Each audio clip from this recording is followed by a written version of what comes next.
Hi friends, welcome back to my channel Maha garden. இன்றைக்கி நம்ம பார்க்க போகிறது உருளைக்கிழங்கு மசாலா ஃப்ரை. எப்படி ஃப்ரை பண்ணுறதுன்னு பார்ப்போம். அதுக்கு என்னென்ன ஆட் பண்ணணும்னு பார்ப்போம். ஃபஸ்ட்டு இது உருளைக்கிழங்கு வெட்டி தண்ணியிலேருந்து நல்லா கழுவி எடுத்துக்கணும், தொடச்சி எடுத்துக்கணும்.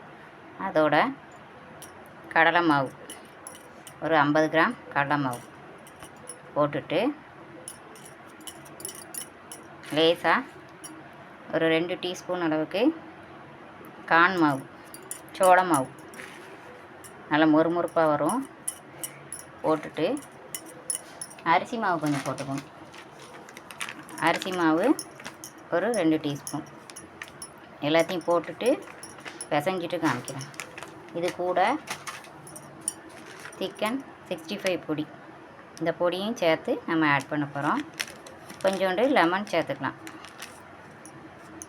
பொடியும் போட்டு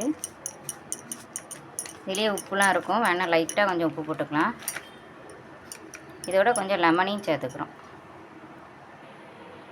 உப்பு லைட்டாக போட்டுக்கிடுவோம். இதோட ஒரு காமுடி லெமனும் புளிஞ்சிருக்கேன். இதோட அது வீடியோவில் விழலை, காமுடி லெமன் போட்டிருக்கேன். சிக்கன் பொடி, சிக்கன் 65 பொடி பாதி போட்டிருக்கேன். தேவையான அளவு லைட்டாக உப்பு போட்டு இப்போ பிசருவோம். தண்ணி விட்டு பிசைஞ்சிக்கிடுவோம். பிசைஞ்சிட்டு காமிக்கிறேன் ஃப்ரெண்ட்ஸ். இப்போ தேவையான அளவு மாவு, உப்பு, எலுமிச்சம்பழம், கடலை மாவு, அரிசி மாவு, சோள மாவு 3 போட்டு தேவையான அளவு போட்டுக்கணும். உப்பு லைட்டாக போட்டுக்கணும். அப்புறம் பொடி 65 பொடி போட்டுக்கணும். போட்டுட்டு லைட்டாக உப்பு போட்டு லெமனை புழிஞ்சி இப்போ நம்ம எண்ணெயில் போட்டு எடுக்க போகிறோம். ஃப்ரெண்ட்ஸ், இப்போ மாவு பிசைஞ்சாச்சு. இப்போ எண்ணெயில் போட்டு பொரிக்க போகிறோம். ஒன்று ஒன்றா போட்டுக்கணும்.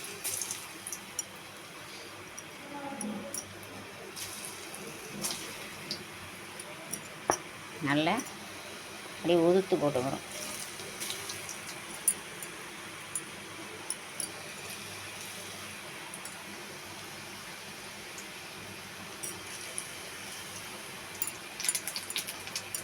எண்ணெய் கம்மியாக தான் வச்சுருக்கேன், ஏன்னா அந்த மசாலாவோட வரதுனால அடுத்தாப்ப யூஸ் பண்ண முடியல. அதனால் எண்ணெய் கம்மியாக வச்சுருக்கேன். இதை நல்லா பிரட்டி கொடுத்துக்கிடுவோம். நல்லா பொரிஞ்சிட்டு வருது பாருங்கள்.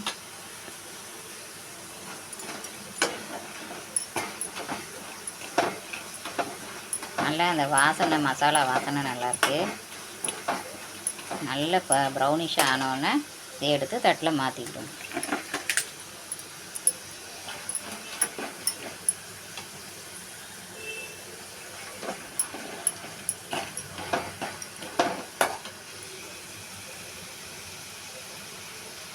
நல்லா ப்ரௌனிஷ் ஆகிட்டு இந்த ஸ்டேஜில் நம்ம இதை எடுத்து தட்டில் மாற்றிப்போம்.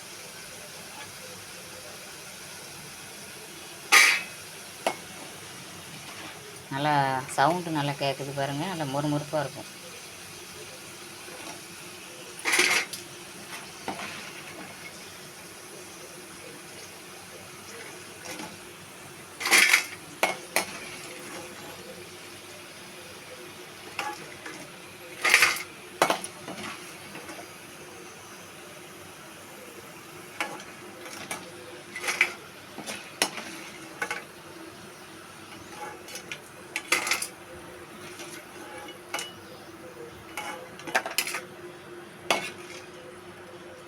இப்போ எல்லாத்தையும் எடுத்தாச்சு.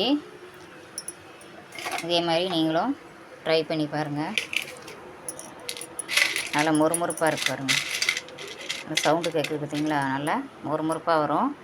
இது சாயங்காலம் ஸ்நாக்ஸ் மாதிரி செஞ்சு சாப்பிட்லாம். தயிர் சாதத்துக்கு நல்லாயிருக்கும். சைட் டிஷ்ஷு தயிர் சாதத்துக்கு நல்லாயிருக்கும்.